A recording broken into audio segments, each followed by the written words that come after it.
One. Alright, hello, my name is Ishan Bagat.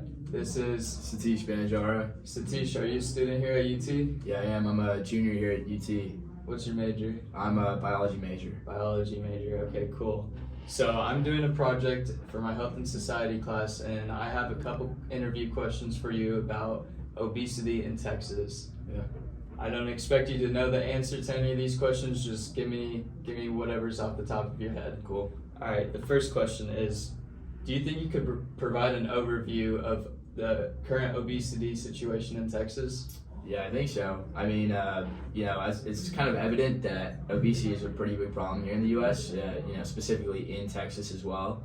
I think that, from my experience, I'm from Lubbock, Texas, and Lubbock is one of those cities that, you have a fast food restaurant everywhere you go. Yeah. I mean, it's one of those cities that has the density of the fast food restaurants to the population is so big that, I mean, I could, walk from my house to a Whataburger or, different fast food restaurants. Those are all within like a 2 or 3 minute walking distance. So, I mean, that pretty much shows that there's a pretty evident problem, with fast food restaurants and just unhealthy eating lifestyle here in the U.S. and just specifically in Texas. Oh, well, you seem pretty informed of the situation already. All right, next question. What do you see as the primary social determinants contributing to obesity disparities? Yeah, I think that, one main thing, socially is that, in regions where there isn't, just a great access to either healthcare or education, those types of areas, they're not informed on healthy eating habits, like what nutritional, balance you should have in your daily lifestyle. So, I think that a big, social cue for that would be just like access to good education, healthcare, things like that. Those kind of factors all kind of play together in determining kind of how someone's trajectory with their nutrition is. That was a perfect answer again. All right, third question. Are there any specific regions or communities that you believe are susceptible to obesity? Yeah, I think that, when you look at lower income neighborhoods, especially here in Texas or just in general in the US, I think that those types of communities, it is pretty crazy because, fast food restaurants will target those types of communities where there's a food desert, there's a lack of, good grocery stores and things like that. So people with lower income probably are kind of forced to resort to fast food because it's the cheapest thing they can find. Like people in those lower socioeconomic classes aren't going and shopping at Whole Foods. It's too expensive for them, so they just resort to the McDonald's that's a mile away. Yeah, totally agree with that. All right, fourth question.